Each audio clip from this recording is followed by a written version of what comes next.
Hello बच्चों, क्या हाल है भाई? 11th वालों, तो अपन ने क्या क्या पढ़ा था? कुछ ध्यान व्यान है कि नहीं भाई? यही हाँ, पढ़ाई वढ़ाई कर रहे हो कि नहीं कर रहे हो? बस खाली वीडियो ही देखी जा रहा है। आपसे मैंने कहा था ना, नोट्स वगैरह परफेक्ट बनाते रहो। एक बार आप नोट्स परफेक्ट बनाओगे, आपको चीज़ें रिवाइज करने में बहुत अच्छी रहेंगी, बहुत बढ़िया रहेंगी। तो चलो अपन पहले स्टार्ट करते हैं कुछ प्रीवियस चीज़ें जो अपन ने पढ़ी थी जीओसी में। क्या ध्यान है? सबसे पहले अपन ने पढ़ा था, आपको ध्यान होगा, इंडक्टिव इफेक्ट पढ़ा था। और इंडक्टिव इफेक्ट में क्या था बच्चों? इंडक्टिव इफेक्ट में जनरली हम क्या देखते थे? पार्शियल चार्ज, क्योंकि वहां पर इलेक्ट्रॉन्स के मूवमेंट क्या होते थे? पार्शियली मूव करते थे। और आप सोचिए, जब पार्शियली मूव कर रहे हैं तो चार्ज भी कैसा आएगा? पार्शियली आएगा। इन सारी बातों को लेते हुए अपन ने जीओसी का पहला इंडक्टिव इफेक्ट खत्म किया था। इसके बेसिस पे अपन ने एसिडिक स्ट्रेंथ, बेसिक स्ट्रेंथ, इन सब की बातें की थी बच्चों, ध्यान आ रहा है? फिर अपन ने रेजोनेंस की बातें की थी, आपको ध्यान आया होगा। रेजोनेंस में अपन ने क्या क्या सीखा था कि कैसी कैसी क्वालिटीज होती हैं। रेजोनेंस में एक वर्ड आया था, कॉन्जुगेशन। कॉन्जुगेशन का मतलब क्या था बच्चों? कॉन्जुगेशन का मतलब था कॉन्जुगेट, और कॉन्जुगेट को बोलते हैं बच्चों अल्टरनेट। तो हमने देखा था कि अल्टरनेट जो चीज़ें हमारे पास प्रेजेंट हो रही थी, जैसे positive single bond double bond, जैसे negative single bond double bond, जैसे lone pair single bond double bond, इन सब चीज़ों को लेते हुए हमने रेजोनेंस भी बहुत अच्छे से सीख लिया था। फिर अपन ने ये देखा था कि कैसे हम रेजोनेटिंग स्ट्रक्चर्स ड्रॉ करते हैं, क्योंकि हमें पता है कि एक स्ट्रक्चर को देखकर हम नहीं बता सकते कि हमारा प्रॉपर्टीज़ क्या है, उसकी प्रॉपर्टीज़ सही से एक्सप्लेन नहीं कर सकते। सोचिए, जब प्रॉपर्टीज़ एक्सप्लेन नहीं कर पाएंगे तो उसके लिए ज़रूरी क्या होगा? रेजोनेंस। रेजोनेंस से क्या प्रेजेंट होगा? Resonating structures. और रेजोनेटिंग स्ट्रक्चर्स हमें ये बताते हैं कि उनकी क्या क्या प्रॉपर्टी है। क्या इतनी बात समझ में आती है? फिर अपन ने सीखा था रिलेटिव स्टेबिलिटी। रिलेटिव स्टेबिलिटी क्या था बच्चों? रिलेटिव स्टेबिलिटी था रेजोनेटिंग स्ट्रक्चर्स में कौन सा स्ट्रक्चर ज़्यादा स्टेबल है, कौन सा कॉन्ट्रीब्यूटिंग ज़्यादा है। ये वर्ड भी ध्यान रखिए, वर्ड बहुत इंपॉर्टेंट है, कॉन्ट्रीब्यूटिंग, क्योंकि कभी ना कभी हमें एग्जाम में कॉन्ट्रीब्यूट वर्ड भी आता है, तो वो चीज़ भी हमें ध्यान रखनी होती है बच्चों, ठीक है? तो चलो, उसके बाद अपन ने क्या सीखा था? Mesomeric effect.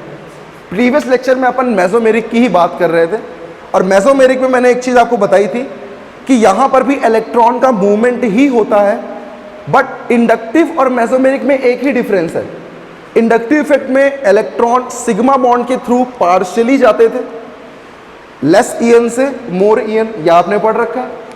और रेजोनेंस में क्या होता है बच्चों? मेसोमेरिक में क्या होता है? रेजोनेंस के थ्रू इलेक्ट्रॉन जाते हैं। अब मेसोमेरिक में अगर रेजोनेंस के थ्रू इलेक्ट्रॉन जाएंगे तो ऑब्वियसली बात है वो ज़्यादा जाएंगे, उनकी क्वांटिटी पूरी होगी, इसलिए चार्ज पूरा प्योर पॉजिटिव और प्योर नेगेटिव आएगा। क्या इतनी बात समझ में आती है? तो अपन ने यही सीखा था कि मेसोमेरिक में हर एक चीज़ रेजोनेंस के थ्रू होगी। अगर रेजोनेंस के थ्रू इलेक्ट्रॉन डोनेट कर रहा है तो प्लस एम, और रेजोनेंस के थ्रू इलेक्ट्रॉन विड्रॉ कर रहा है तो माइनस एम। क्या इतनी सी बात भी हमारे पास आ गई थी? तो चलिए मैं कुछ कंपाउंड देता हूं, आप मुझे बताइए कि वो प्लस एम है या माइनस एम है, ठीक है? चलिए फटाफट बताइए भाई, करते जाइए। और यहाँ NH2 ग्रुप क्या है? प्लस एम है या नहीं, माइनस एम है या नहीं, आपको बताना है, ध्यान दीजिए। और मैंने बहुत सारी बातें की थी और अच्छी कि यहाँ पर डोमिनेटिंग फैक्टर क्या होता है, क्योंकि कभी कभी हमने स्ट्रक्चर्स में देखा कि NH2 माइनस आई भी शो करता है, और N का लोन पेयर अगर डीलोकलाइज हो रिंग के साथ तो वो प्लस M भी शो करेगा, क्योंकि वो इलेक्ट्रॉन डेंसिटी को क्या करेगा? इंक्रीज करेगा। इलेक्ट्रॉन क्या करेगा? डोनेट करेगा, इसका मतलब वो प्लस M भी है। इसका मतलब क्या हुआ? प्लस M और माइनस आई में डोमिनेटिंग फैक्टर इसका क्या है? Plus M। तो ओवरऑल हम यहाँ पर जो डोमिनेटिंग फैक्टर है वो हमको लिखना है। चलिए काम करें, बहुत फास्टली काम करें और जल्दी जल्दी मुझे बताएं, जिससे कि मैं इसके आगे बढ़ूं और फिर आपसे और अच्छे क्वेश्चंस अपन डिस्कस करेंगे, इसमें अच्छे कॉन्सेप्ट्स डिस्कस करेंगे। तो ध्यान रखिएगा बच्चों। इन सभी में बताइए मुझे कि ये जो ग्रुप्स लगे हुए हैं रिंग के साथ, ये कौन सा इफेक्ट शो करेंगे? Plus M, minus M, plus I या माइनस आई, इन चीज़ों को डिस्कस करना है। चलिए क्वेश्चन करें ध्यान से और मुझे बताएं कि कौन डोमिनेटिंग फैक्टर है। प्लस आई है, माइनस आई है, प्लस एम है, माइनस एम है, इन सब चीज़ों के बारे में आप यहाँ डिस्कस करेंगे। मैंने आपको बताया था कि अगर किसी एटम के पास लोन पेयर है और वो जस्ट रिंग से कनेक्टेड है, तो बच्चों लोन पेयर हमेशा क्या करेगा, रेजोनेंस करना चाहेगा। और रेजोनेंस कुछ इस तरीके से होगा, क्योंकि loan pair single bond double bond है, कॉन्जुगेशन में। इसका मतलब बताइए, इलेक्ट्रॉन डोनेट कर रहा है NH2 या विदड्रॉ कर रहा है, डोनेट कर रहा है। और डोनेट कर रहा है तो मैं क्या लिख दूंगा, +M। क्लियर बात समझ में आती है?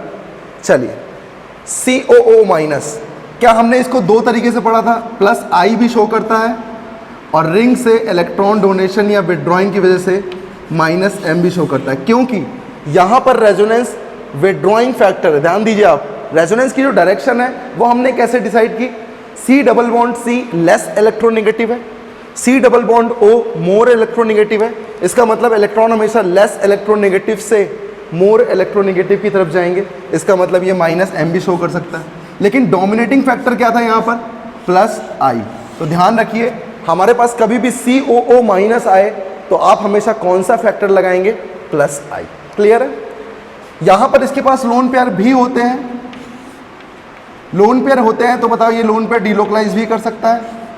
इसका मतलब ये +M भी शो कर सकता है और अपनी इलेक्ट्रोनेगेटिविटी की वजह से -I भी शो कर सकता है। अब -I और +M में डोमिनेटिंग फैक्टर क्या है बच्चों, यहाँ पर -I, क्योंकि इसकी इलेक्ट्रोनेगेटिविटी क्या होती है, हैलाइड्स में बहुत ज़्यादा होती है।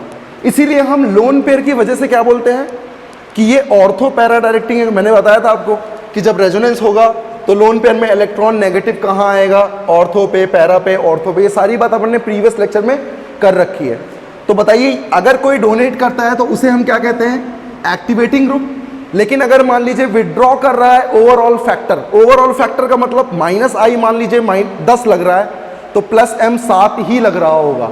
इसका मतलब डोमिनेटिंग कौन है, 10। इसका मतलब डोमिनेटिंग कौन है, -I। तो ओवरऑल ये इलेक्ट्रॉन खींचेगा। तो मैं क्या कह सकता हूँ, ये कैसा फैक्टर है, विदड्रॉइंग फैक्टर है। विदड्रॉइंग फैक्टर है तो इसको क्या बोलेंगे, डीएक्टिवेटिंग ग्रुप। क्लियर हो गया क्या? तो बताइए यहाँ पर मैं क्या बोलूँगा, डीएक्टिवेटिंग ग्रुप। लेकिन +M है तो रेजोनेंस होगा और नेगेटिव चार्ज कहाँ आएंगे, ऑर्थो और पैरा पे। तो उसकी वजह से मैं क्या बोलूँगा, ऑर्थो पैरा डायरेक्टिंग। चलिए, COOH कैसा होता है ये बच्चों, हमें पता है स्ट्रक्चर, ध्यान रखिए, क्वेश्चन कर लेंगे आप। क्लियर? तो मुझे बताइए, COO माइनस था तो ये +I शो कर रहा था क्योंकि नेगेटिव कंटेनिंग है। लेकिन COOH है बच्चों तो ये रेजोनेंस करेगा और -M शो करेगा जो कि डोमिनेटिंग होता है। तो मैं क्या बोल सकता हूँ कि ये डीएक्टिवेटिंग है क्योंकि ये -M शो कर रहा है, विदड्रॉइंग फैक्टर शो कर रहा है, इसकी वजह से क्या है, ये डीएक्टिवेटिंग है। लेकिन अगर मैं बात करूँ, क्या इलेक्ट्रॉन डेंसिटी डीएक्टिवेटिंग ग्रुप में -M वाले ग्रुप में मेटा पे होती है। इसका मतलब क्या बोल सकता हूँ मैं, मेटा डायरेक्टिंग। क्या समझ में आता है? आगे वाला क्वेश्चन देखिए, यहाँ रेजोनेंस पॉसिबल नहीं है क्योंकि नाइट्रोजन कभी भी 5 बॉन्ड नहीं बना सकता, नॉट मेकिंग 5 बॉन्ड्स। ओके, तो ध्यान रखना कि कभी भी नाइट्रोजन 5 बॉन्ड नहीं बना सकता। तो बताइए क्या रेजोनेंस होगा, नहीं होगा। और पॉजिटिव चार्ज कंटेनिंग है, इसका मतलब हाईली -I। क्या क्लियर समझ में आता है? चलिए आगे देखें। अपन ने प्रैक्टिस कर ली थी, बस 5-10 मिनट इसके लिए प्रैक्टिस करते हैं जिससे कि प्रीवियस चीजें हमें याद आ जाए। यहाँ है C डबल बॉन्ड C। क्या मुझे पता है C डबल बॉन्ड C और फेनिल में इलेक्ट्रोनेगेटिविटी कौन ज़्यादा अच्छा होता है, फेनिल। तो बताओ, इलेक्ट्रोनेगेटिविटी फेनिल ज़्यादा है, इसका मतलब लेस इलेक्ट्रोनेगेटिव से मोर इलेक्ट्रोनेगेटिव की तरफ रेजोनेंस होगा। इसका मतलब इसको मैं क्या बोल सकता हूँ, +M। क्लियर बात है? बताओ, रेजोनेंस होगा तो नेगेटिव चार्ज यहाँ आएगा, इसका मतलब क्या है, ये एक्टिवेटिंग ग्रुप है और साथ ही साथ क्या है, ये ऑर्थो पैरा डायरेक्टिंग है। चलिए, CHO में पता है मुझे C डबल बॉन्ड C से C डबल बॉन्ड O की तरफ नेटवर्क होगा। इसका मतलब रेजोनेंस के थ्रू विदड्रॉइंग फैक्टर यूज कर रहा है और विदड्रॉइंग फैक्टर क्या होता है, -M। यहाँ पर भी NO2 है, ऑब्वियस ही बात है, लेस EN से मोर EN, तो ये भी -M होगा। इसका मतलब ये भी क्या है, डीएक्टिवेटिंग है। और डीएक्टिवेटिंग कौन से ग्रुप होते हैं, मेटा डायरेक्टिंग। बताइए यहाँ पर, बताइए C ट्रिपल बॉन्ड N है, C ट्रिपल बॉन्ड N है, तो मुझे बताइए क्या यहाँ पर इलेक्ट्रॉन डेंसिटी ये कम करेगा क्योंकि इलेक्ट्रॉन रेजोनेंस के थ्रू क्या करेगा, इलेक्ट्रॉन को ये बाहर खींचेगा। इसका मतलब मैं कह सकता हूँ ये कैसा ग्रुप है बच्चों, -M ग्रुप है। चलिए, तो इस तरीके से हमने ये समझ लिया कि +M -M कैसे देखते हैं, रेजोनेंस के थ्रू हम कैसे देखेंगे कि इलेक्ट्रॉन ड्रॉ कर रहा है, विदड्रॉ कर रहा है या दे रहा है। तो अब इसकी बात करते हैं और इसके आगे सीखते हैं कि क्यों अपन ने ये प्लस एम और माइनस एम सीखा। क्लियर? तो चलिए नोट कर लीजिए फट से, और इसको मैं रफ करता हूं। तो अपन ने ये देखा कि कैसे हम प्लस एम और माइनस एम यहां पर पता लगा रहे थे। ठीक है, अब मेरे पास कुछ क्वेश्चंस हैं बच्चों, और उन क्वेश्चंस के थ्रू अपन कॉन्सेप्ट को समझेंगे कि एक्चुअल में ये प्लस एम और माइनस एम इंपॉर्टेंट क्यों है, क्यों ये ज़्यादा इंपॉर्टेंट है, क्यों हमें सीखना पड़ रहा है, क्या ज़रूरत है इन सब चीज़ों की। चलिए बात करते हैं। जैसे मान लीजिए मेरे पास कोई प्लस आई ग्रुप था, और प्लस आई ग्रुप की वजह से ये इलेक्ट्रॉन डोनेट करता था, तो मैं इसकी स्टेबिलिटी यहाँ पर निकालता था। सही बात है। फिर अपन ने हाइपर कॉन्जुगेशन पढ़ा, तो अपन ने रेजोनेंस फैक्टर देखने लग गए। क्या देखते थे अपन? Alpha hydrogen. फिर अपन ने मेसोमेरिक पढ़ा, तो अब मेसोमेरिक में भी कुछ वैसा ही होगा बच्चों। जैसे मान लीजिए अगर मेरे पास, मैं आपके पास 3 एक स्टेप देता हूं, और तीनों स्टेप में आपको फील आएगा कि एक्चुअल में ये मेसोमेरिक का कॉन्सेप्ट है क्या। जैसे मान लीजिए यहां पर पॉजिटिव लगा हो, एक बार यहां पे OH ग्रुप है, ध्यान दीजिएगा बच्चों, एक बार पॉजिटिव लगा है, एक बार OH ग्रुप यहां पे है बच्चों, और पॉजिटिव लगा हुआ है, और OH ग्रुप कहां है बच्चों? यहां पे। ध्यान दीजिएगा, सॉरी OH ग्रुप है ये। इसका मतलब ये कौन सी पोजीशन है बच्चों? ऑर्थो पोजीशन है। ये कौन सी पोजीशन है? मेटा पोजीशन है। और ये कौन सी पोजीशन है बच्चों? पैरा पोजीशन है। क्लियर? तो समझ में आता है आपको कि कैसे अपन ने यहां पर ये स्ट्रक्चर ड्रॉ किए। अब मेरा क्वेश्चन ये है बच्चों, इन तीनों में स्टेबिलिटी ऑर्डर निकालना है। इन तीनों में क्या निकालना है मुझे? स्टेबिलिटी ऑर्डर निकालना है। अब मैं आपको कॉन्सेप्ट सिखाऊंगा, तो बहुत ध्यान से आप इस चीज़ों को देखना। जितना ध्यान लगाकर देखोगे उतनी जल्दी मेसोमेरिक सिखा दूंगा। क्लियर बात है? तो चलिए ध्यान लगाना है आपको। देखिए क्या होता है, करना मुझे क्या है? रेजोनेंस ही करना है। अगर मैं रेजोनेंस पहला करूंगा तो बताइए मुझे पास स्ट्रक्चर क्या आएगा? क्या मेरे पास स्ट्रक्चर कुछ इस तरीके से आ जाएगा? सही बात है या नहीं? बताइए मुझे। आ जाएगा। अगर मैं और स्ट्रक्चर्स की बात करूं तो मेरे पास कौन सा स्ट्रक्चर आएगा? अब आप रेजोनेंस करना सीख चुके होंगे, मेरे ख्याल से बहुत अच्छे से सीख चुके होंगे। पॉजिटिव चार्ज यहाँ आ जाएगा, pi bond pi bond pi bond, और ये OH ग्रुप। फिर से मैं स्ट्रक्चर को अगर ड्रॉ करूं तो फिर से क्या होगा? ये पाई बॉन्ड यहाँ आएगा, तो फिर से क्या बन जाएगा मेरे पास? ये पॉजिटिव डबल बॉन्ड OH और ये पाई बॉन्ड। सही बात है। और फिर से रेजोनेंस करूंगा तो फिर से आपको समझ में आ रहा होगा कि क्या बन जाएगा। अब यहाँ पर पॉजिटिव आ जाएगा, यहाँ OH ग्रुप है ही, ये पाई बॉन्ड पहले से था और ये भी पहले से था। इसका मतलब अगर मैं इसके रेजोनेटिंग स्ट्रक्चर्स देखूं तो मेरे पास यही रेजोनेटिंग स्ट्रक्चर मेरे पास मिलते हैं। क्या समझ में आता है? ठीक है भाई। अच्छा, मैं इसकी बात करूं तो यहाँ पर भी कुछ ऐसा ही होगा, बस ये ग्रुप कहाँ लगा हुआ है? मेटा पोजीशन पे लगा हुआ है। तो अब ध्यान दीजिएगा बच्चों, जब मैं इसके रेजोनेटिंग स्ट्रक्चर ड्रॉ करूंगा तो मैं थोड़ा फास्ट कर रहा हूँ, क्योंकि आप सीख चुके हैं कि इसके रेजोनेटिंग स्ट्रक्चर ड्रॉ कैसे करते हैं, रेजोनेंस कैसे ड्रॉ करते हैं। ठीक है, एरो भी आप समझ गए होंगे कि एरो कैसे लगाना है, एरो कैसे घुमाना है। क्लियर? चलिए, क्या सही बन रहा है? आप ध्यान दीजिएगा, क्या हर एक स्ट्रक्चर सही बन रहा है? ये आपकी जिम्मेदारी है देखना। क्लियर? पॉजिटिव यहाँ आ जाएगा, OH ग्रुप यहाँ है ही, ये पाई बॉन्ड पहले से है, ये पहले से है। अब फिर से रेजोनेंस होगा, तो फिर से रेजोनेंस होगा तो मेरे पास क्या आ जाएगा बच्चों? मेरे पास स्ट्रक्चर कुछ इस तरीके से आ जाएगा, पॉजिटिव और ये OH। क्लियर बात समझ में आती है? इसी तरीके से इसका भी ड्रॉ करते हैं, और अब आपको समझ में आएगा कि इन पोजीशन के चेंज होने से स्टेबिलिटी ऑर्डर देखिए किस हिसाब से चेंज हो गया। ध्यान दीजिएगा बहुत ध्यान से। क्या लग गया? पॉजिटिव यहाँ लग गया, OH लगा हुआ है, ये पहले से है, ये पहले से है। फिर से रेजोनेंस करें अगर तो फिर से क्या बन जाएगा? यहाँ पॉजिटिव आ जाएगा, ये पाई बॉन्ड खिसक जाएगा, यहाँ कुछ इस तरीके से बन जाएगा। सही बात है। और फिर से अगर रेजोनेंस करें तो फिर से रेजोनेंस करने के बाद क्या बन जाएगा बच्चों? पॉजिटिव यहाँ आ जाएगा, डबल बॉन्ड, OH ये, और फिर से रेजोनेंस करें तो मेरे पास ये स्ट्रक्चर मिल जाएंगे। इतनी बात समझ में आने लगी कि हाँ, रेजोनेंस करने से हमें ये समझ में आया कि कैसे कैसे रेजोनेटिंग स्ट्रक्चर्स यहाँ पर मिलेंगे। अब आप ध्यान दो कि इस पॉजिटिव के लिए हमें हमेशा क्या चाहिए था, ध्यान देना बच्चों। इसका मतलब पॉजिटिव होता है खाली, और खाली हमेशा क्या चाहेगा, इलेक्ट्रॉन।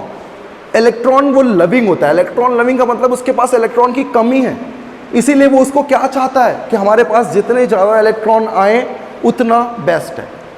अब बताओ, अगर पॉजिटिव लगा हुआ है तो इलेक्ट्रॉन डोनेट करने वाले ग्रुप ही चाहिए मुझे, सही बात है। इसका मतलब इलेक्ट्रॉन डोनेट कौन करेगा, अगर ये OH ग्रुप अपना लोन पेयर पॉजिटिव को दे सके तो क्या मैं लिख सकता हूं कि OH ग्रुप यहां +M शो कर रहा है, सही बात है।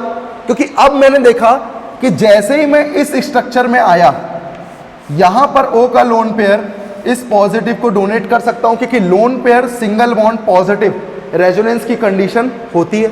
इसका मतलब बच्चों कि ये +M शो करेगा, ये कंफर्म है, सही बात है, पक्की बात है। यहां पर देखें, क्या यहां पर आपको, सॉरी बच्चों, यहां OH ग्रुप मेटा पे लगा हुआ था, मैंने ऑर्थो पे लगा दिया। ये OH ग्रुप कहां था बच्चों, ये OH ग्रुप मेटा पे था, ध्यान दीजिएगा। और यहां पर ये OH ग्रुप पैरा पे था बच्चों, देखिए पैरा पे लगा हुआ है ना, ठीक है। OH ग्रुप कहाँ था बच्चों, पैरा पे था। तो देखिए यहाँ पर OH ग्रुप कहाँ लगाना है, पैरा पे लगाना है, क्लियर। अभी आपको समझ में आएगा कि अपन ने ये ऑर्थो पैरा पोजीशन ली है तो क्यों लिया है, ध्यान दीजिए। और किसी पॉजिटिव पे OH का लोन पेयर मिल रहा है क्या, नहीं, मतलब यहाँ पर OH का लोन पेयर इस जगह पे +M शो कर रहा है, इसका मतलब यहाँ पॉजिटिव की स्टेबिलिटी अच्छी खासी होगी, क्लियर बात है। मेटा में देखो, जब मेटा पे OH लगा हुआ था तो क्या कभी भी पॉजिटिव चार्ज मेटा पे आया है क्या, ध्यान दो, नहीं आया, नहीं है, यहां भी नहीं है और यहां भी नहीं है।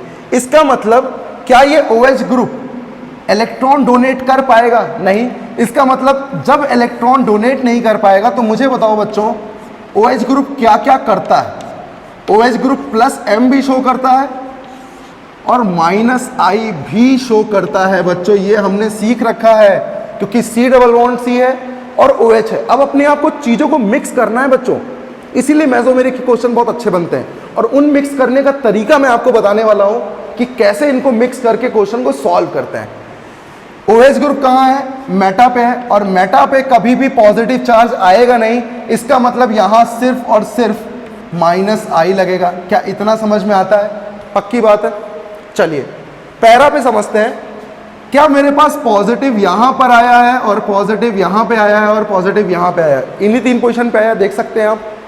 तो जैसे ही पॉजिटिव यहां आया होगा, क्या अब ये OH ग्रुप इस पॉजिटिव को इलेक्ट्रॉन डोनेट कर सकता है, इसका मतलब यहां पर भी पॉजिटिव क्या कर रहा है, पॉजिटिव को +M के थ्रू डोनेट कर रहा है। अब मैं आपको चीजें समझा रहा हूं, बहुत ध्यान से सुनिएगा। कभी भी रेजोनेंस फैक्टर डिस्टेंस पे डिपेंड नहीं करता, resonance factor can not depend on resonance. यहां लिख देता हूं, रेजोनेंस इंपॉर्टेंट है, इसको ध्यान रखिएगा। Resonance factor can not show distance factor या डिस्टेंस, ठीक। रेजोनेंस कभी भी डिस्टेंस फैक्टर पे वर्क नहीं करता है, कभी भी डिस्टेंस पे नहीं। जैसे इंडक्टिव जितना पास में है उतना ज़्यादा डोनेट करेगा और उतना ही ज़्यादा विड्रॉ करेगा। अगर डोनेट करने वाला है तो डोनेट करेगा, विड्रॉ करने वाला है तो विड्रॉ करेगा। लेकिन अगर +M की बात करें तो रेजोनेंस फैक्टर ऑर्थो पे भी उतना ही लगता है, पैरा पे भी उतना ही लगता है और इस ऑर्थो पे भी उतना ही लगता है। इसका मतलब मैं ये समझ रहा था कि यार पहला और तीसरा, मतलब OH पे OH लगा हुआ है ऑर्थो पे और OH लगा हुआ है पैरा पे, इनका मेसोमेरिक फैक्टर तो क्या है, सेम है, पक्की बात है।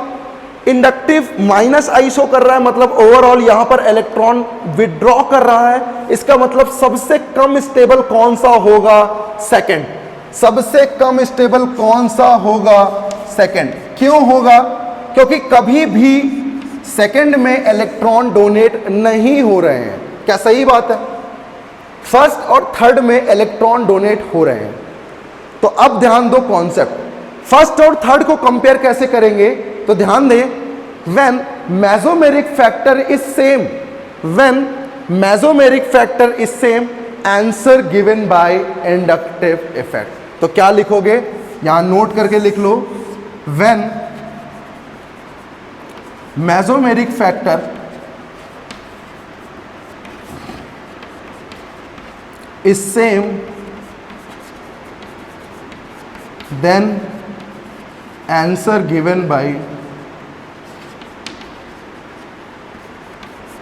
माइनस आई, और या इंडक्टिव लिख देता हूं यहां पे, बाय इंडक्टिव इफेक्ट। ठीक, इंडक्टिव इफेक्ट। अब ध्यान दो जरा, अगर मेरे पास वन और थर्ड में रेजोनेंस फैक्टर सेम है, मतलब मेसोमेरिक फैक्टर सेम है, तो मुझे बताओ OH प्लस M भी शो कर सकता है और साथ ही साथ माइनस I भी शो कर सकता है। यहां पर भी ये OH प्लस M भी शो कर रहा है और साथ ही साथ माइनस I भी शो कर रहा है। तो मुझे बताओ प्लस M तो सेम है लेकिन माइनस I सेम नहीं है। क्यों? क्योंकि माइनस I बेटा डिस्टेंस डिपेंडेंट होता है और OH पास में लगा है तो ज़्यादा खींचेगा, दूर में लगा है तो कम खींचेगा। इसका मतलब बताओ फर्स्ट और थर्ड में पहले कौन आएगा? पहले आएगा थर्ड, फिर आएगा फर्स्ट और सेकंड। क्यों आया? क्योंकि सेकंड में सिर्फ और सिर्फ माइनस I लग रहा था, जिसकी वजह से सबसे कम स्टेबिलिटी किसकी होगी? सेकंड की होगी। पक्की बात है। इसी तरीके से अगर मैं यहां पर देखूं तो यहां पहले मेसोमेरिक लग रहा था, यहां भी पहले मेसोमेरिक लग रहा था, यहां कभी भी मेसोमेरिक नहीं लगा। इसका मतलब पहले फर्स्ट और थर्ड आएंगे और फिर सेकंड आएगा। फर्स्ट और थर्ड मेसोमेरिक फैक्टर फर्स्ट और थर्ड में सेम है। इसका मतलब आंसर किससे दोगे? नेगेटिव आई, क्योंकि OH क्या कर रहा था? नेगेटिव आई शो कर रहा था। सिंपल बात है, मतलब इंडक्टिव से आंसर। और पॉजिटिव को कभी खींचने वाला नहीं चाहिए। इसका मतलब अगर खींचने वाले ग्रुप लगे हैं तो वो दूर लगे हों, जिससे कम खींच पाए, जिससे स्टेबिलिटी हमारी अच्छी हो जाए। इसीलिए मैंने थर्ड को क्या किया? पहले रख दिया, then first and then second. चलिए नोट कर लीजिए इसे। नोट कर लिया इसे आपने? तो हमने ये सीखा कि ऑर्थो और पैरा पे जब ग्रुप लगे हुए हैं रेजोनेंस शो करने वाले, जो रेजोनेंस शो कर सकते हैं, तो वो रेजोनेंस फैक्टर शो कर रहे हैं कहाँ? ऑर्थो और पैरा पे। एक क्वेश्चन और करते हैं और फिर अपन एक लास्ट बात करते हैं जिससे मेसोमेरिक आपका बहुत अच्छे से क्लियर हो जाएगा। और वो लास्ट बात मैं क्या करने वाला हूं, जरा ध्यान दीजिएगा बच्चों। मान लीजिए मेरे पास नेगेटिव लगा होता और अब मैंने क्या किया? नेगेटिव के साथ NO2 ग्रुप लगा दिया। क्या लगा दिया बच्चों? NO2 group. ध्यान देना क्या करने वाला हूं मैं, क्योंकि अभी वही चीजें हैं। अब मैं आपको एक कॉन्सेप्ट बताऊंगा इस क्वेश्चन के बाद, और उसके बाद कभी भी आपको रेजोनेंस बनाने की जरूरत नहीं पड़ेगी, आप डायरेक्ट कंपेयर कर सकते हैं। क्लियर बात समझ में आती है? इसीलिए मैं कह रहा हूं एक और क्वेश्चन ही सॉल्व करेंगे जिससे कॉन्सेप्ट बहुत अच्छे से क्लियर हो जाएगा, और फिर मैं आपको एक तरीका बताऊंगा जिससे ये रेजोनेंस करने की जरूरत हमें नहीं पड़ेगी। तो चलिए इस क्वेश्चन को भी रेजोनेंस से पहले सॉल्व करेंगे, जिससे इस कॉन्सेप्ट को अपन अच्छे से समझ सकें।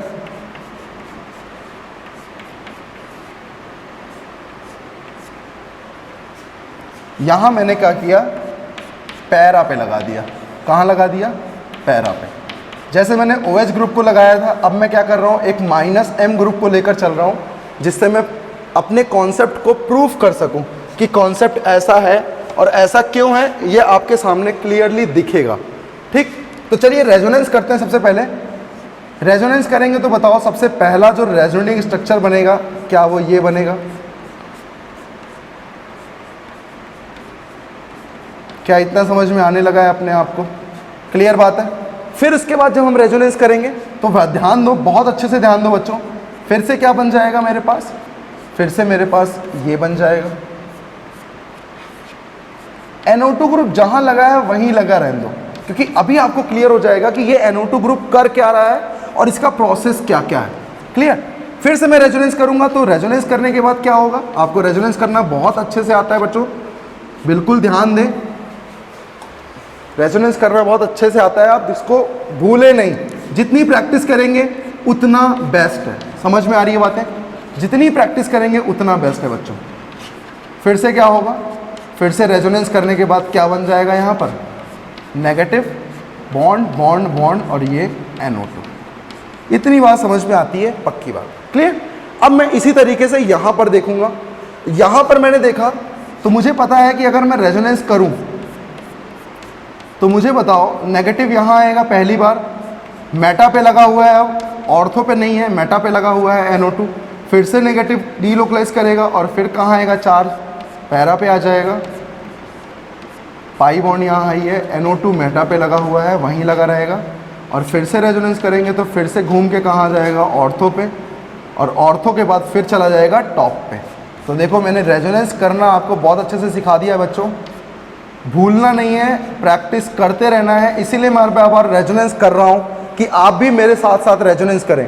आप अपना कॉपी में करते रहें, आपसे जो गलती हो आप उसको सीखें कि यार मेरे पे यहाँ पे गलती हो रही है, अब ये गलती बिल्कुल भी ना हो। क्लियर? चलिए ये NO2 ग्रुप लगा दिया मैंने, सिंपल। यहाँ पर आइए बना लेते हैं एक बार। यहाँ पर भी अपन ने बनाया, तो एरो बनाने की ज़रूरत है बिल्कुल, क्योंकि एरो हमें बताता है कि क्या क्या स्ट्रक्चर में हो रहा है। क्लियर? जो पहले से है उसको पहले से ही रहने दें, बिल्कुल ना छेड़ें, छेड़छाड़ बिल्कुल पसंद नहीं है यहाँ पर। ठीक, अब नेगेटिव यहाँ लगा दिया, क्योंकि रेजोनेंस करने के बाद नेगेटिव क्या कर रहा है, डीलोकलाइज कर रहा है अलग अलग पोजीशन पे। फिर से कहाँ आ जाएगा, फिर से नेगेटिव यहाँ आ जाएगा बच्चों, और डबल बॉन्ड यहाँ है। NO2 कहाँ पे है बच्चों, पैरा पे है, तो पैरा पे ही रहेगा। क्लियर? फिर से नेगेटिव डीलोकलाइज करेगा और कहाँ आ जाएगा, यहाँ। तो ध्यान दो जरा, अब क्या हुआ, और चीज़ों को समझना और चीज़ों को कंपेयर करेंगे अभी हम, और फिर मैं आपको क्वेश्चन करके दिखाऊंगा कि क्वेश्चन कैसे जल्दी सॉल्व करते हैं। अभी आपको टाइम लग रहा है क्योंकि आप चीज़ें सीख रहे हो। जब चीज़ें सीखनी होती है ना तो हमेशा टाइम देना चाहिए बच्चों, हमेशा उसे टाइम देना चाहिए। क्लियर है? क्योंकि हम चीज़ें सीख रहे होते हैं वहाँ पर।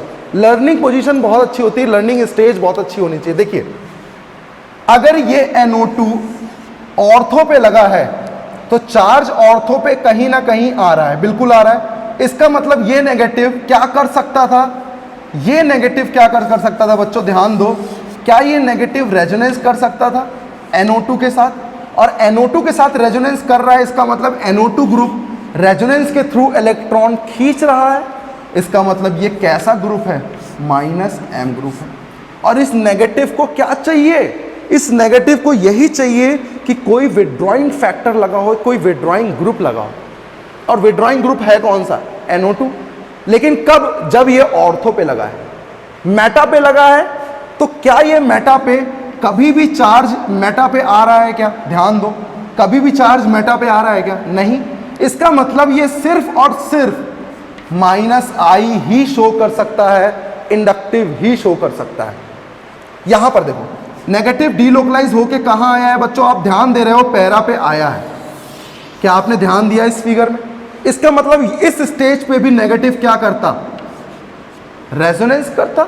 और रेजोनेंस करता तो ये नेगेटिव -M शो करता। NO2 ग्रुप क्या शो कर सकता, -M, क्योंकि नेगेटिव कहां आ रहा है, उसके जस्ट नीचे आ रहा है, जस्ट कंजुगेशन में आ रहा है। और कॉन्जुगेशन बच्चों मेटा पे नहीं होता है, ध्यान दे सकते हो आप, मेटा पे बिल्कुल नेगेटिव चार्ज नहीं आया है, तो कॉन्जुगेशन पॉसिबल नहीं था। और कॉन्जुगेशन पॉसिबल नहीं था, इसीलिए मेटा पे क्या लग रहा था, -I।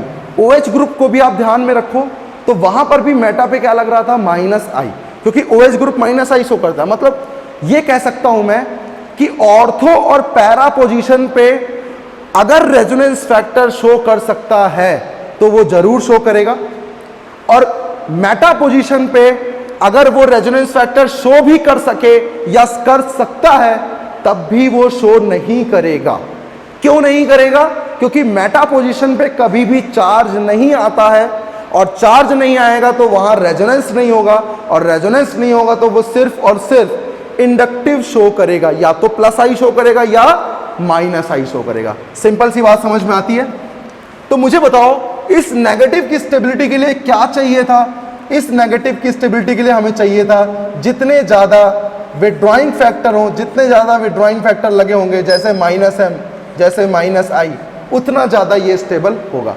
अब किसी ने कहा माइनस आई ज़्यादा खींचेगा या माइनस एम ज़्यादा खींचेगा, तो आप खुद बता सकते हो।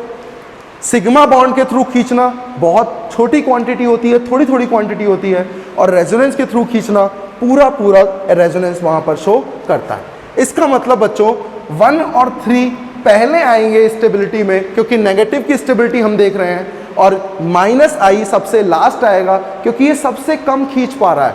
इसका मतलब मैं लिख सकता हूं कि सेकंड जो है वो सबसे लास्ट में आएगा। अब वही बात है, मेसोमेरिक फैक्टर कभी भी डिस्टेंस डिपेंडेंट नहीं होता। जब डिस्टेंस डिपेंडेंट नहीं होता तो बच्चों क्या वो नेगेटिव आई के ऊपर आंसर पे जाएगा? क्योंकि मैंने आपको बताया जब मेसोमेरिक फैक्टर सेम होता है तो इंडक्टिव फैक्टर से आंसर देते हैं। तो जब मेसोमेरिक फैक्टर सेम हुआ तो बताओ NO2 पास में लगा है तो ज़्यादा खींचेगा, दूर में लगा है तो कम खींचेगा। तो बताओ नेगेटिव को चाहिए क्या? नेगेटिव को चाहिए ज़्यादा विड्रॉइंग फैक्टर। इसका मतलब बच्चों पहले आएगा फर्स्ट, फिर आएगा थर्ड और फिर आएगा सेकेंड। तो एक पॉइंट यहां पर हमेशा लिख लो, इंपॉर्टेंट है, mesomeric factor show on ortho and para. कौन सी पोजीशन पे शो करता है? यहां पे मैं लिख रहा हूं रेजोनेंस फैक्टर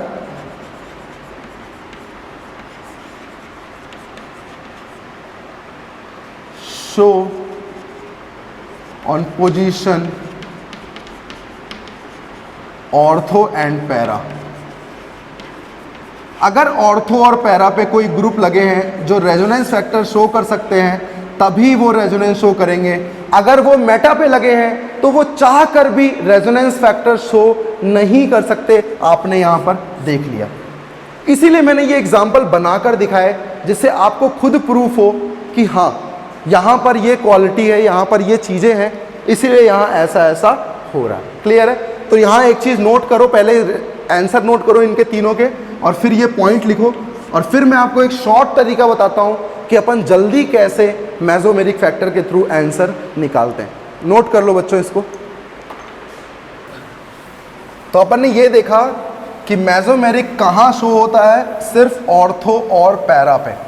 अगर ऑर्थो पैरा पे है ग्रुप तो वो मेसोमेरिक शो करेगा, मतलब रेजोनेंस फैक्टर शो करेगा। अगर वो मेटा पोजीशन पे है तो वो सिर्फ और सिर्फ इंडक्टिव शो करेगा। ठीक है, तो लिख लो ये दोनों point, ortho and para position can show mesomeric effect.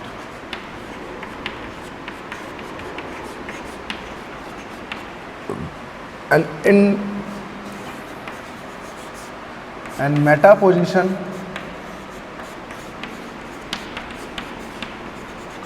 show only inductive effect, only inductive effect। समझ में आया? ओनली इंडक्टिव इफेक्ट कहाँ? जब मेटा पोजीशन पे होगा। अब आप ध्यान दो, मैं पहले वाले जो क्वेश्चन है उनको मैं इस ट्रिक से सॉल्व करूंगा कि आपको समझ में आएगा कि हाँ यार एक्चुअल में हमें पूरा रेजोनेंस निकालने की जरूरत नहीं होती है। अगर हमें ये पॉइंट पता है तो हमें कभी भी दिक्कत नहीं होगी। अगर हमें ये पॉइंट पता है कि ऑर्थो पैरा पे क्या शो होता है मेसोमेरिक, और मेटा पे क्या होता है इंडक्टिव। तो देखो, जैसे मान लो मेरे पास पहले वाला क्वेश्चन देखते हैं, पॉजिटिव था, OH ग्रुप है, ये था पॉजिटिव था, OH ग्रुप मेटा पे था, पॉजिटिव था, और OH ग्रुप पैरा पे था। ध्यान दो बच्चों, अब मैं डायरेक्ट कर रहा हूं, कैसे कर रहा हूं ध्यान देना। अगर ये OH ग्रुप ऑर्थो पे है, कहां है? ऑर्थो पे, तो क्या ये अपना मेसोमेरिक फैक्टर शो करेगा, और मेसोमेरिक फैक्टर कौन सा शो करेगा? +m। सिंपल है। यहां पर ये OH ग्रुप कहां है बच्चों? मेटा पे है, तो तुरंत अपन ने देखा मेटा पे कभी भी मेसोमेरिक शो नहीं करता है। इसका मतलब ये करेगा क्या? इंडक्टिव, और इंडक्टिव में ये शो करता है -i। हमने सीखा है। कहां पे है बच्चों? ये पैरा पोजीशन पे है, पैरा पोजीशन पे मेसोमेरिक शो कर सकता है। OH मेसोमेरिक में कौन सा शो करता है, तो हमने सीखा है कि OH प्लस M शो कर सकता है। ध्यान दो, अगर मेरे पास फर्स्ट है ये, सेकंड है ये और थर्ड है ये, तो मैं ये कहूंगा कि यार पहले और तीसरे में तो इलेक्ट्रॉन डोनेटिंग ग्रुप लगे हैं जो डोनेट कर सकते हैं, लेकिन सेकंड में कभी भी डोनेटिंग ग्रुप है ही नहीं, ये हमेशा विड्रॉइंग टेंडेंसी शो करेगा और पॉजिटिव को कभी विड्रॉइंग टेंडेंसी नहीं चाहिए। इसका मतलब सेकंड तो सबसे बेकार हो गया। अब बात करते हैं फर्स्ट और थर्ड में। मेसोमेरिक फैक्टर कभी भी डिस्टेंस डिपेंडेंट नहीं होता, इसका मतलब फर्स्ट और थर्ड इक्वल हो जाएंगे मेसोमेरिक फैक्टर के थ्रू। अब हम आंसर किससे देंगे? जब मेसोमेरिक फैक्टर सेम हो जाते हैं तो आंसर किससे देते हैं? इंडक्टिव से। तो बताओ OH ग्रुप साथ ही साथ क्या शो कर सकता है? -I। और जब -I पास में लगा हो तो ज़्यादा लगता है, दूर लगा हो तो उसकी पावर कम हो जाती है। और कभी भी खींचने वाला फैक्टर पॉजिटिव को नहीं चाहिए, इसीलिए थर्ड पहले आ जाता है और फर्स्ट बाद में आ जाता है। क्या इतनी सी बात समझ में आती है? अब वो NO2 वाला क्वेश्चन करते हैं जो अपन ने रेजोनेंस के थ्रू किया था, उसको अपन मेसोमेरिक के थ्रू यहाँ पर बिना ड्रॉ किए अपन कैसे सॉल्व करेंगे वो चीज़ देखते हैं। NO2 वाला क्वेश्चन कौन सा था बच्चों? नेगेटिव लगा हुआ था, यहां NO2 था,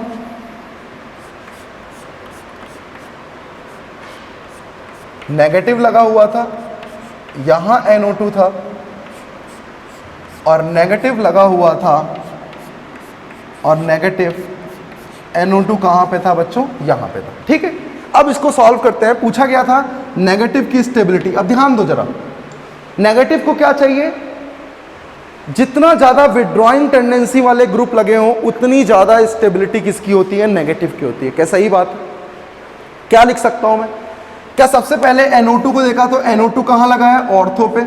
इसका मतलब मेसोमेरिक शो कर सकता है। और मेसोमेरिक क्या शो करता है? NO2 हमने सीखा है क्या शो करता है? -M। सही बात है। ये कहां लगा हुआ है? मेटा पोजीशन पे लगा है और मेटा पोजीशन पे कभी भी रेजोनेंस फैक्टर शो नहीं करता। इसका मतलब ये सिर्फ क्या शो करेगा? इंडक्टिव, और इंडक्टिव में NO2 शो करता है -I। सही बात। पैरा पोजीशन की बात करें तो पैरा पे NO2 लगा हुआ है, इसका मतलब नेगेटिव शिफ्ट तो होगा, इसका मतलब पैरा पे रेजोनेंस तो शो होगा, इसका मतलब NO2 -M तो शो करेगा। इसका मतलब मैंने ये देखा कि पहला, दूसरा और तीसरा, जिसमें पहले और तीसरे में तो -M शो कर रहा है और दूसरे में मेटा पे है इसलिए वो -I शो कर रहा है। तो माइनस की स्टेबिलिटी के लिए अगर कंटेंट जितना ज़्यादा विड्रॉइंग फैक्टर का हो उतना बेस्ट होता है। तो बताओ बच्चों, क्या सेकंड सबसे पीछे आएगा? क्योंकि ये बहुत कम विड्रॉइंग फैक्टर है। मेसोमेरिक फैक्टर हमेशा ज़्यादा होता है, then hyperconjugation and then आता है बच्चों इंडक्टिव। ध्यान रखना ही। अब मुझे बताओ फर्स्ट और थर्ड में फिर वही कहानी। जब मेसोमेरिक फैक्टर डिस्टेंस डिपेंडेंट नहीं है, इसका मतलब ऑर्थो पे भी उतना ही लगेगा और पैरा पे भी उतना ही लगेगा। इसका मतलब क्या बोलूं मैं? क्या मुझे पता है कि ये -I भी शो करता है और -I पास में ज़्यादा लगता है क्योंकि डिस्टेंस पास है तो खींचने की पावर ज़्यादा होगी, दूर है तो खींचने की पावर कम होगी। तो मुझे बताओ बच्चों, मेरे पास नेगेटिव की स्टेबिलिटी के लिए क्या मैं पहले फर्स्ट को लिख सकता हूँ, देन थर्ड आएगा, और सेकंड क्यों सबसे पीछे आया? क्योंकि सेकंड में तो सिर्फ और सिर्फ -I लग रहा था। तो अपन ने वैसे रेजोनेंस करके भी सीखा इसको, और अपन ने इसको अब जब कॉन्सेप्ट पता चल चुका है तब अपन ने इसको कैसे सॉल्व किया ये भी अपन ने बहुत अच्छे से सीख लिया। तो चलो बच्चों नोट करो और अपन इसकी प्रैक्टिस और करते हैं और सीखते हैं कि कैसे कैसे यहाँ प्रॉब्लम पूछे जाते हैं। क्लियर? नोट कर लो बच्चे इसे। तो इस तरीके से मेसोमेरिक का जो फंडा है, मेसोमेरिक की जो कहानी है, वो आपको मेरे ख्याल से बहुत अच्छे से क्लियर हो गई है कि क्या कहानी है मेसोमेरिक की। अगर ऑर्थो पैरा पे ग्रुप लगे हैं मेसोमेरिक शो करने वाले तो वो जरूर मेसोमेरिक शो करेंगे। अगर वो मेटा पे लगे हैं तो वो सिर्फ इंडक्टिव शो करेंगे, और फिर हम कंपेयर करेंगे कि किसे हमें पहले देना है और किसे बाद में देना है। चलिए एक क्वेश्चन लिखता हूं मैं, बताइएगा मुझे। यहां मैंने पूछा है कार्बोकैटायन स्टेबिलिटी, कार्बोकैटायन स्टेबिलिटी। चलिए सॉल्व करते हैं इसे। मान लीजिए बच्चों मेरे पास यहां पर Na पॉजिटिव लगा है और NH2 ग्रुप है। बहुत ध्यान से देखिएगा, पॉजिटिव लगा है और NH2 ग्रुप है। सॉरी, ऑर्थो पे नहीं, इसे मैं मेटा पे लगाऊंगा। और इसी तरीके से बच्चों पॉजिटिव लगा हुआ है और अब NH2 ग्रुप कहाँ है? पैरा पे। अपना दिमाग चलाइए और सोचिए कि क्या क्या फैक्टर शो करता है NH2 और कब कहाँ क्या शो करेगा, कब कहाँ क्या क्या शो करेगा। अब आप बताइए मुझे। चलिए कोशिश करिए भाई, कोशिश करेंगे तो ही जीत मिलेगी, हार भी मिलेगी और साथ ही साथ वो दिन दूर नहीं जिस दिन जीत भी आपको मिलेगी। चलिए मुझे बताइए बच्चों, क्या ये ऑर्थो पोजीशन पे है? और ऑर्थो पे क्या लगता है? मेसोमेरिक, और Na के पास लोन पेयर है। इसका मतलब बच्चों ये प्लस M शो कर सकता है। क्या सही बात है? पक्की बात है। ये ग्रुप लगा है कहाँ पे बच्चों? मेटा पोजीशन पे है, और मेटा पोजीशन पे कभी भी मेसोमेरिक शो नहीं करता, चाहे उसके पास लोन पेयर ही क्यों ना हो। समझ में आता है? इसका मतलब NH2 C double bond C से ज़्यादा इलेक्ट्रोनेगेटिव है। इसका मतलब सिर्फ और सिर्फ क्या शो करेगा? नेगेटिव आई। बहुत अच्छे से क्लियर हो रहा है। पैरा पोजीशन पे चार्ज आता है, इसका मतलब पैरा पोजीशन पे मेसोमेरिक शो करेगा। और बच्चों N के पास लोन पेयर है, इसलिए ये भी प्लस M शो करेगा। पक्की बात। अब मुझे बताओ, इसका मतलब 1 और 3 तो इलेक्ट्रॉन डोनेटिंग ग्रुप हैं, ये पहले आएंगे, सेकंड बाद में आएगा, क्योंकि स्टेबिलिटी किसकी पूछी गई है? कार्बोकैटायन की। और कार्बोकैटायन को हमेशा डोनेटिंग ग्रुप चाहिए। ये चीज़ें हमने सीख रखी हैं। इसका मतलब बच्चों मुझे ये बताओ, क्या ये प्लस M के साथ साथ -I भी शो करता है? क्योंकि फर्स्ट और थर्ड में जब हमने देखा प्लस M सेम है, तो आंसर किस पे जाएगा? इंडक्टिव पे। और पॉजिटिव के पास में -I लगा है, पॉजिटिव के दूर लगा है -I, तो ये कम खींचेगा। इसका मतलब थर्ड और फर्स्ट में थर्ड पहले आएगा, देन फर्स्ट, और सेकंड क्यों सबसे बाद में आया? क्योंकि ये डोनेटिंग ग्रुप है ही नहीं। नोट कर ले बच्चों इसे।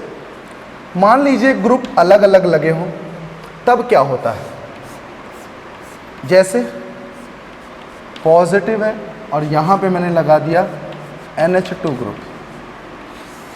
किसी ने कहा कि फर्स्ट और सेकंड में स्टेबिलिटी ऑर्डर बताओ, किसका? कार्बोकैटायन का। तो अपने पास जवाब क्या आता? आप ध्यान दो, क्या जवाब देते अपन इसको? अपन क्या देते? अपन ये सोचते कि ये ग्रुप्स क्या क्या शो करेंगे, पहले मुझे ये पता करना है। क्या मुझे पता है O के पास क्या होता है बच्चों? Lone pair. और लोन पेयर है, साथ ही साथ ये कहाँ है बच्चों? ऑर्थो पोजीशन पे है। इसका मतलब ये प्लस M शो कर सकता है। NH2 ग्रुप के पास भी लोन पेयर होता है, इसका मतलब ये भी ऑर्थो पे है, इसका मतलब ये भी प्लस M शो कर सकता है। अब ये मत सोचिएगा कि दो प्लस M शो कर रहे हैं तो प्लस M सेम शो करेंगे। नहीं बच्चों, प्लस M तब सेम शो करते हैं जब ग्रुप भी सेम लगे हों। यहाँ सेम ग्रुप नहीं लगे हैं, यहाँ लगा है NH2 ग्रुप और यहाँ लगा है OH ग्रुप। अब मुझे बताओ बच्चों, अगर कोई कार्बोकैटायन है, उसको ये N डोनेट करेगा तो ज़्यादा अच्छा है, या इसे ऑक्सीजन डोनेट करेगा तो ज़्यादा अच्छा है? मुझे बताइए। सबसे पहली चीज़, अगर ये डोनेट करता है तो बताओ, क्या मेरे पास पॉसिबिलिटीज़ ये आ जाएगी N पे पॉजिटिव आ जाएगा? क्योंकि लोन पेयर तो सेम है, इलेक्ट्रॉन पेयर तो सेम है। डोनेट करने के बाद क्वांटिटी क्या बन रही है, मतलब क्या पॉसिबिलिटीज़ बन रही है, ये हमें हमेशा सोचना है। भाई N पे पॉजिटिव आ गया, यहाँ O पे पॉजिटिव आ गया, बेस्ट कौन है? क्या पॉजिटिव वहाँ स्टेबल होता है जिसकी इलेक्ट्रोनेगेटिविटी कम होती है? तो मुझे बताओ यहाँ पर कौन अच्छा? ये अच्छा। इसका मतलब मैं कह सकता हूँ कि प्लस M NH2 का OH से क्या होगा? ज़्यादा होगा। और ज़्यादा होगा तो बताओ सेकंड हमेशा फर्स्ट से क्या आएगा? स्टेबल आएगा। क्या अब आपको कहानी मेसोमेरिक की थोड़ी बहुत क्लियर हो रही है? जैसे अपन ने वहां किया था, अब अपन मेसोमेरिक में वही सब कर रहे हैं, बस सोचने की जो वे है वो थोड़ा सा चेंज हो गया है, क्योंकि अपन ने नए नए कॉन्सेप्ट पढ़े हैं और उन नए कॉन्सेप्ट का यूज जरूर करना है, और ये पूछा जाता है बच्चों। तो चलिए अब और मिक्स क्वेश्चन करते हैं और सॉल्व करते हैं, ठीक है। चलिए नोट करते जाए बच्चों, नोट्स बनाते रहें, साथ ही साथ मैं आपको सिखाता रहूंगा कि एक्चुअल में यहाँ प्रोसीजर क्या होता है। जैसे मान लीजिए बच्चों, मेरे पास यहाँ पर मैथिल ग्रुप होता, अब मैं क्या लगा रहा हूँ, मैथिल ग्रुप। आपको और अच्छे समझ में आएगा कि एक्चुअल में मैथिल ग्रुप भी रेजोनेंस फैक्टर शो करता है, और कौन सा रेजोनेंस फैक्टर शो करता है ये भी आपको पता है, आपको मैंने पढ़ाया है बच्चों।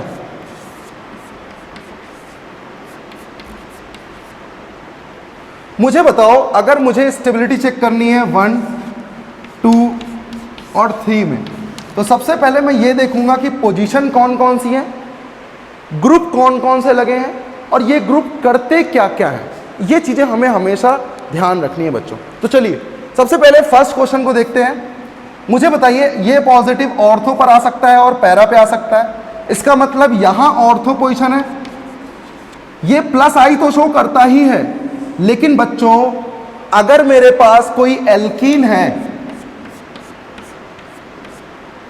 और पॉजिटिव यहां पर खिसक के आएगा, तो मुझे बताओ बच्चों, क्या पॉजिटिव के थ्रू अल्फा हाइड्रोजन से आपने हाइपर कॉन्जुगेशन सीख रखा था?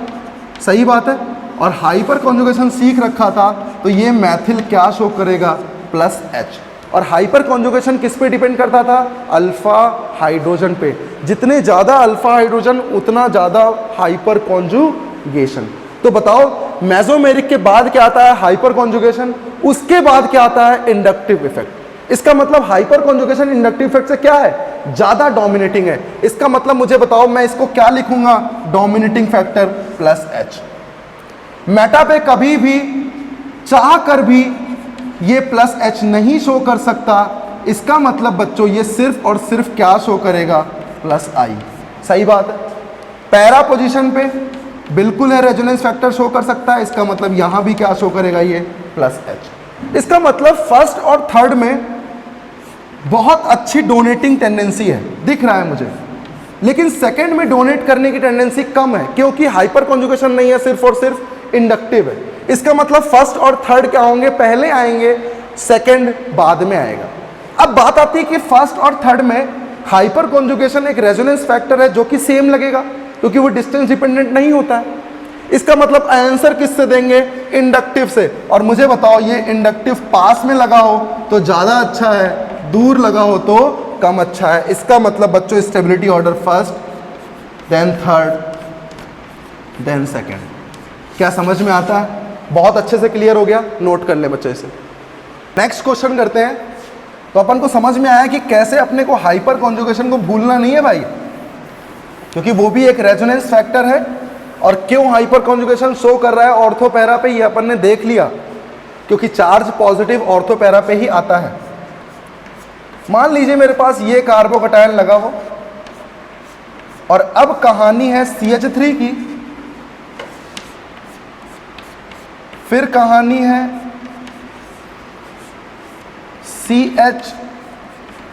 CH3 और CH3 की, और फिर कहानी है बच्चों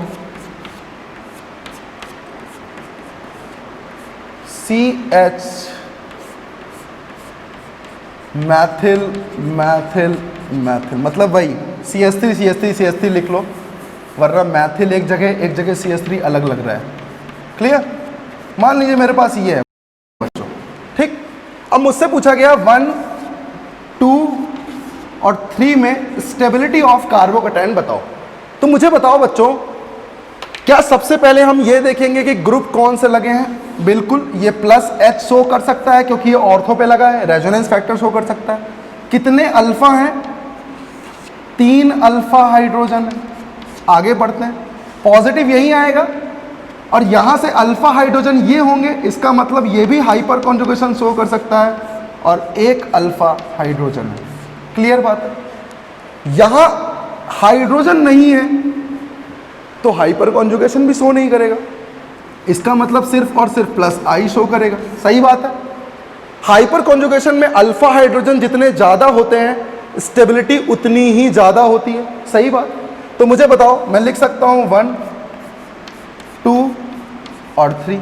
ये मत सोचिएगा कि बड़ा ग्रुप लगा है तो डोनेशन बहुत अच्छा होगा। अरे यार वो तब अच्छा होगा जब हम इंडक्टिव देख रहे हो।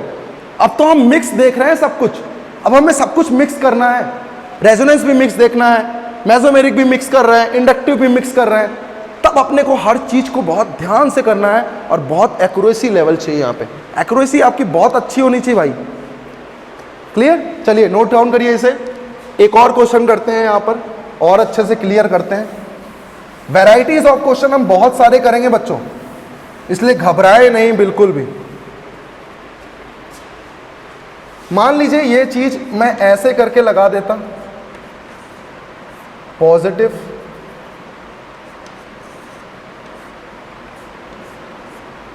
और यहां पर CH3 ग्रुप होता, इसी तरीके से ये पॉजिटिव और अब CH3 ग्रुप कहाँ होता, यहां होता। मान लीजिए रिंग है और एक और मेटा पे ही मैंने लगाया है इस पूरे ग्रुप को, मैथिल मैथिल मैथिल, मतलब वही है CH3 CH3 CH3। अब मुझे आंसर बताइए और मुझे बताइए 1, 2 और 3 में स्टेबिलिटी ऑर्डर क्या होगा, बताइए। तो मैंने ये चीज़ देखी कि 1, 2, 3 में अगर मुझे स्टेबिलिटी ऑर्डर देखना है तो मैं क्या देखूंगा। बच्चों कभी भी ऐसे क्वेश्चंस आए तो पहले आप चीज़ों को ऑब्जर्व करो, तुरंत आंसर नहीं करना होता है।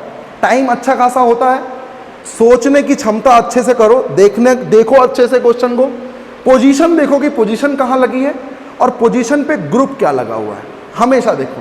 तो मुझे बताओ पोजीशन यहाँ पर क्या है बच्चों, मेटा, और मेटा पोजीशन पे सिर्फ क्या शो होता है, इंडक्टिव, ओनली इंडक्टिव। इसका मतलब ये तीनों क्या शो करेंगे, सिर्फ और सिर्फ इंडक्टिव। इसका मतलब मैं लिख सकता हूं प्लस आई